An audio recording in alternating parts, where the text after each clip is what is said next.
Så, hej. Hej. Må jeg godt stille dig nogle spørgsmål? Ja. Okay. Har du været i et voldeligt forhold en eller flere gange? Ja, det har jeg. En eller flere gange? Flere gange. Flere gange, okay. Hvordan var det at være i det? Rædselsfuldt. Ja. Hvorfor gik du så ikke væk fra det? Det tager lang tid at lære, at det ikke er godt for en. Ja. Hvordan endte du med at komme ud af de forskellige forhold? Jeg gik hver gang. Sidste gang, der tog jeg på krisecenter. Ja. Fik du så noget hjælp til at komme ud? Eller gjorde du det bare selv? Jeg gjorde det selv. Og så fik jeg hjælp til at blive hentet og pakke af en veninde. Forstyrrer det dig stadig din normale dagligdag, at du har været i sådan nogle forhold? Nej. Nej. Har det gjort noget ved din familie? Sådan, har det forstyrret dine børn? Eller Ja. noget? Har det ødelagt din økonomi og inden for det? Nej. Og har du nogle tips til, at andre kan komme ud af det, eller forhindre i overhovedet at komme ind i det fra start?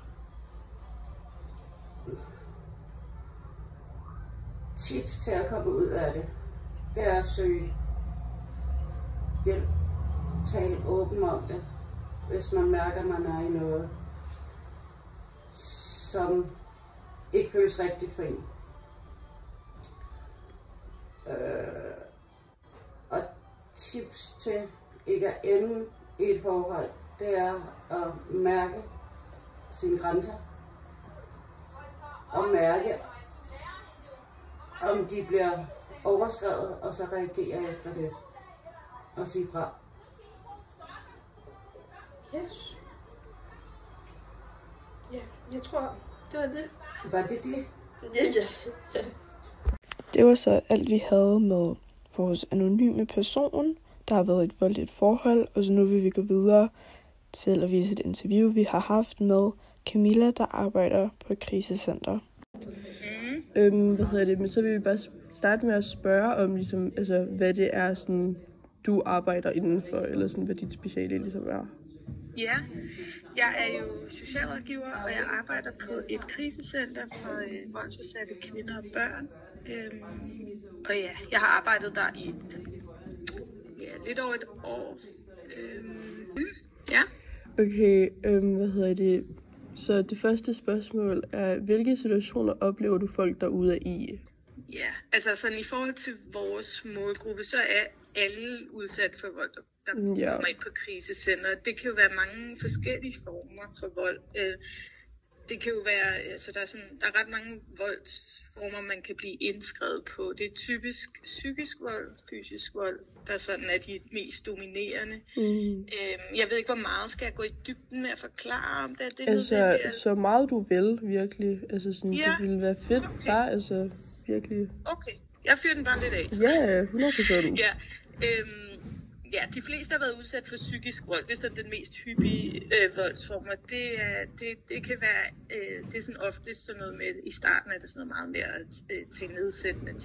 Altså, nu taler jeg lige ud fra sådan et partnervoldsperspektiv. Ja, 100%. Ens partner taler ned til en, kalder en skældsord, altså kælinglud, og det kan også være meget voldsomt. Det kan være, at han har behov for at bestemme, hvad man skal tage på, og sådan. Det er sådan meget forskellige og i forskellige grader. Så er der fysisk vold, det kender alle jo. Det er jo det, man kan se. Det kan jo være alt fra små slag til skub til kvælningsforsøg og ja, alt det der fysiske, som de fleste har et billede på, hvad er. Så er der oftest også nogen, der er udsat for seksuel vold. Det er jo sådan noget omkring voldtægt. Det kan også være, man går nogle grænser, hvor man sådan har sagt tydeligt fra. Det kan også være, at man bliver tvunget til at have sex med andre, fordi ens partner synes, man skal have det.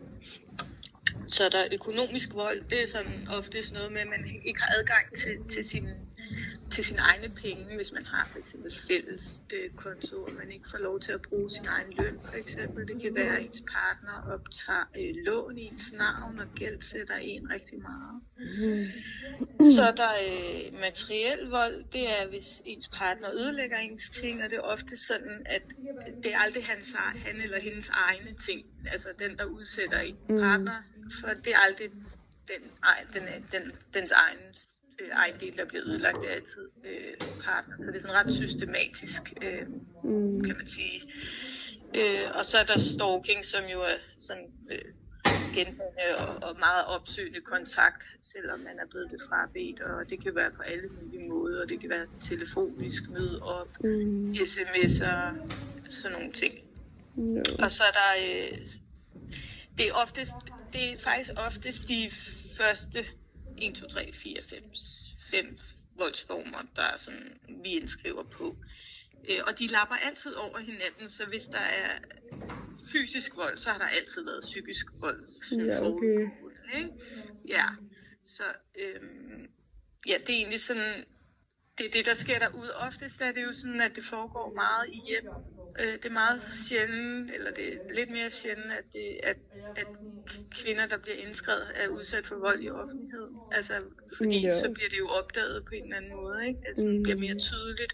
Så det er ofte sådan i de skjulte, og det er oftest meget, meget skamfuldt for dem. Og de når dertil, hvor de er klar til at sige nej tak, eller tage væk fra det, de kommer fra. Så, men det er i mange grader, vil jeg sige. Fra meget, meget voldsomt til sådan noget, der kommer i opløbet, som stadig er rigtig uhensigtsmæssigt at være i. Ja. Var det svar nok? Ja, det var så godt. Det var perfekt. Så også, hvordan bliver de ligesom taget af derude? Altså sådan, hvad er forholdene, og sådan, hvordan bliver de taget imod? Altså, vi har jo så min funktion, det er jo sådan meget omkring rådgivning, vejledning, rettigheder, og hvad kan de forvente at få hjælp udefra fra kommunerne osv. Så er der også pædagoger ansat, og de har mest af alt fokus på at tale om volden sammen med børnene og sammen med deres mødre. Der er jo både mødre og børn, der kommer ind. Og det gør jeg egentlig også ved at klæde dem på til sådan, hvad er det? Der er mange, der ikke sådan er helt klar over, hvad det er. De ved bare, det er forkert, men klæde dem lidt på til at forstå, hvad er det, de har været udsat for, og hvor alvorligt er det, og hvad skal man have øje for sådan senere ud i deres liv. Så det er sådan meget sådan arbejde på at forstå det, der har været hen, og ligesom give dem nogle redskaber til, hvordan kan de få sådan en mere stabil hverdag og få øje på nogle. Fordi oftest kan det også være, at kvinder igen finder en ny partner, som udsætter dem lidt for det samme, fordi det er svært at bryde med nogle mønstre, som man måske har levet i rigtig, rigtig lang tid.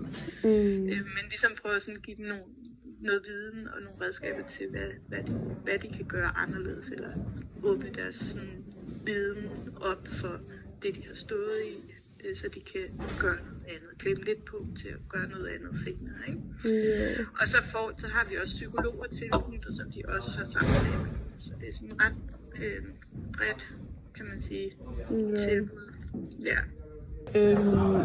Ja, og det var så alt, vi havde for Camilla. Mange tak for, at I gad at sidde og høre på vores interviews.